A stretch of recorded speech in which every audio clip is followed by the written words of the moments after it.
Hello, all you beautiful beings, and welcome to the show. I'm Lane Smith Brown, and this is episode number 3 of the Unleash Your Life podcast. And today we're going to have a conversation about the origin of our power leaks. Mine started with a missing bedroom and some disappearing friends. I'm curious to find out where yours come from.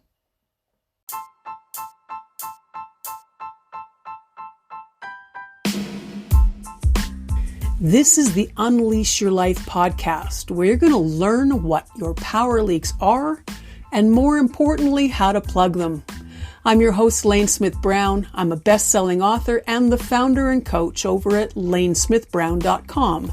And over the last 20 years, I've been guiding people back to their truest selves. You see, most of us are caught in our stories, so we stay trapped. I call those stories power leaks. And when we understand how those power leaks are playing out in our life, we can make a choice to step back into our power. If you're interested in learning more, you can pop over to lanesmithbrown.com. But for now, kick back with a cup of coffee, a glass of wine, or a bag of Doritos, and let's talk about getting what's in the way out of the way through the lens of simple, practical, and easy to understand tools and insights that will make a powerful impact on your life starting today. I trust you'll stick around because I'd certainly love the company.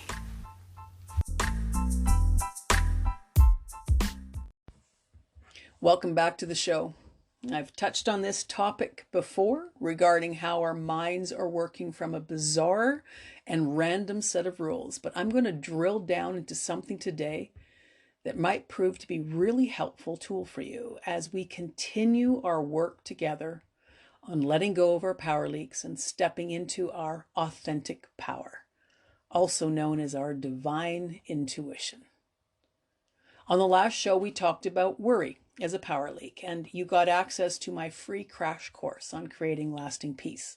I sure hope you took advantage of that. And if you didn't download it, I guess this served as a helpful reminder. So you're welcome. So let's spend some time talking about how we develop our power leaks, way before we were old enough to know better. We've all done it, and I was no exception.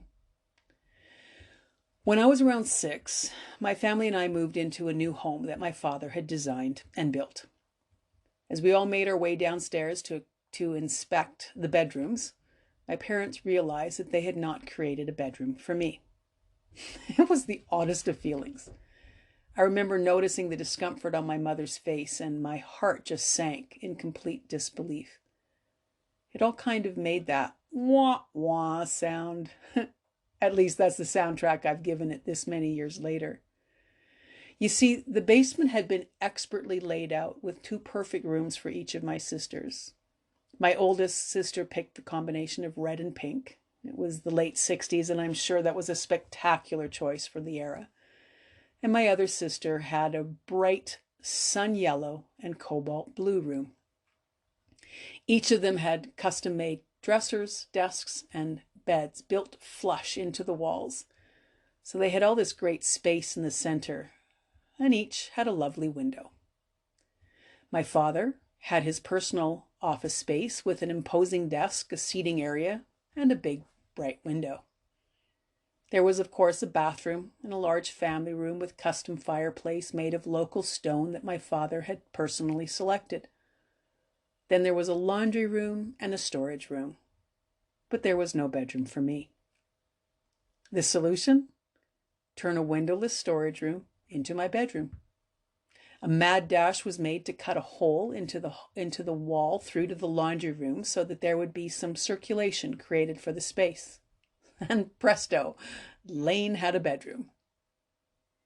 Although I know now what my parents were going through at the time, and I can understand how, as a 6-year-old, I interpreted things much differently than either of them had intended, the memory of feeling forgotten brought tears to my eyes for many, many years. The legacy of that energy left in me would take decades to unlearn. And it was in that moment that I began to internalize the lie that I didn't matter. I was inconvenient, forgettable, invisible, and unworthy. Now, that feeling got reinforced a couple of years later when I started to make significant connections with neighborhood kids. Like lots of typical kids, I would have these great times playing and exploring spaces with neighbors or school friends, and a sense of happiness at finding others to share time with, only to find those individuals suddenly gone from my life. I couldn't figure it out. What was wrong with me? The conclusion? I was inconvenient, forgettable, invisible, and now unworthy of friends. As the years went on, I became less and less eager to connect with people. I had learned to believe that it would always end without rhyme, reason, or explanation. It wasn't until I was in my 20s that my father confessed that he and my mother had purposefully found ways to dissuade any friendships with kids who did not come from families with the same religion as us. They were afraid I would be influenced by other ideas, so they kept me isolated and profoundly lonely. It never dawned on either of them the subliminal message that I would hear in this covert action. Let me ask you this. When you heard the story about my missing bedroom, did you come to the conclusion that I was unworthy and that I deserved to be forgotten, as if I got what I deserved? I doubt you did. And when you heard what my parents did to protect me from children who didn't believe what they believed, did you think that was proof I was unimportant, unlovable, and certainly not friendship material? Nope. I'd be willing to bet you went straight to compassion after hearing both of those stories. How many stories do you have from your kidhood that you're still holding on to and judging yourself as less than the magnificent creature that you are? Did something happen at school or church or at a party where you got embarrassed or uncomfortable or dismissed? Did you keep hearing the same veiled insult over and over again? You're just like your mother. Or you need to apply yourself more like your sister. Or you talk too much. Or you eat too much. You know what I'm talking about, right? Things were said that landed hard and awkwardly, and you just held on to it as if it was the truth for no good reason. Do you recognize that all those things that still might sting a bit were not actually about you? Just as the missing bedroom and the disappearing friends were not about me. It's just shit that happened and hurt, but it wasn't deserved. And it certainly wasn't meant to take you or me away from the perfect, amazing beings we came to be. We were full of nothing but dreams and possibilities then, and that is still true today. As an adult, I could simply have chosen to be angry and keep perpetuating the feelings that I was inconvenient, forgettable, invisible, and unworthy. But I eventually chose to go another way. Look, we all want a sense of belonging, connection, love, and peace.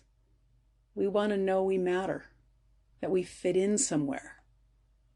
Now, remember how I mentioned in the last podcast about how our ego likes to keep us in the familiar state because it believes familiar equals safe? Well, here's how that played out for me, because I had the belief that I was inconvenient, forgettable, invisible, and unworthy. My ego kept directing me towards things that would reinforce those feelings. So I spent a lifetime trying to gain a sense of worth and belonging from other people. I tried to be indispensable or self-sacrificing. I'd say yes when I truly wanted to say no. I put everyone else's priorities above my own, so much so that it took years to figure out what makes me happy. Why would I even ask myself a question like that? I even spent years expecting no one to want me for a friend. So I just stayed on the sidelines and watched everybody else have fun. If this is resonating with you at all, or if it's leaving you in a state of confusion, bear with me. We're going to keep going at these topics, and more of this is going to click. All of that I felt for myself is long gone now. What I have come to know is this. It is my soul's journey and responsibility to find that sense of belonging in me. When I was finally able to embrace the brilliance of who I am, I connected to my intuition for probably one of the first times. Now, I still fall into old thinking patterns. I take little excursions away from that sense of knowing who I am and what I'm connected to, but I don't stay there long because the disconnection feels more painful to me now than ever before. Realizing and understanding the truth of who I am, what I am connected to, and what I want to experience on this journey came over a great deal of time and with a great deal of work. But it did come. It came from paying attention and being disciplined, and from unlearning all of those old disempowering beliefs and lies and replacing them with my truth. Those old patterns are the power leaks. When I feel insecure, unworthy, inconvenient, or invisible, when I worry or fret or start beating myself up in some metaphorical way, I am leaking my authentic power. I am wasting my energy on lies. My kidhood experience could have shut me down and made me go inward. And admittedly, it did for quite a long time. But thank goodness, I could still hear that still small voice in the back of my mind that called me to be curious, to explore ideas, and to challenge what I was told and what I believed to be true. We all have that voice. Some of us shut it out by keeping the volume up on all sorts of other things so we can't hear it. But it's there, waiting for us to settle down and listen to its wisdom. Now, when you think about your pivotal moments, do you have compassion on yourself? Do you say kind things, consoling things? Or are you still living in the illusion that the feelings those experiences left in your body were true and accurate and deserved? Honestly, I wish there was a factory reset button on us, like that easy button was on the office supply store commercial a while ago. Because we all came in so perfect, so complete, so intentional.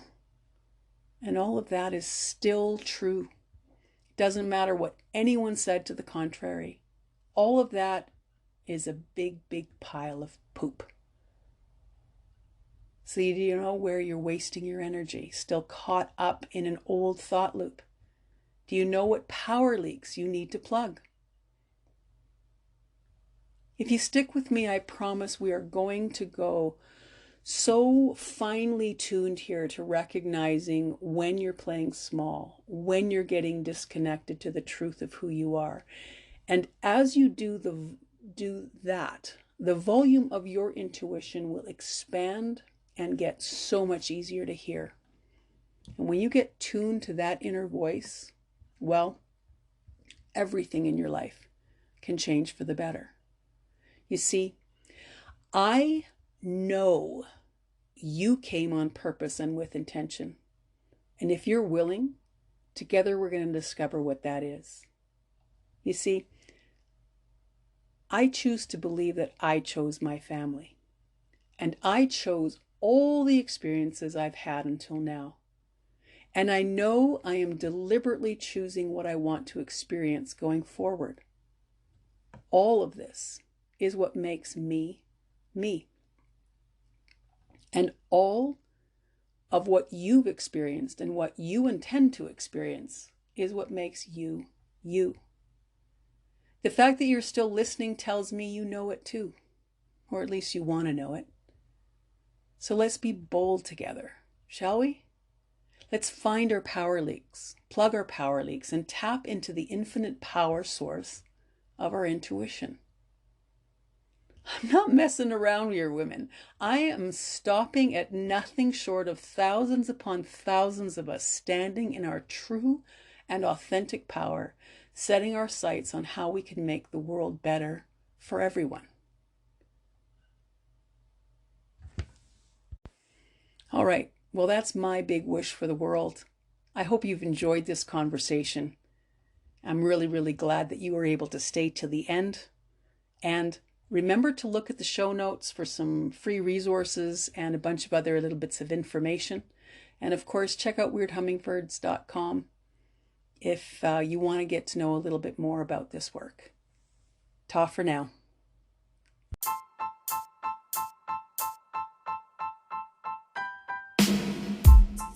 Well, I hope this show rocked your world a little bit.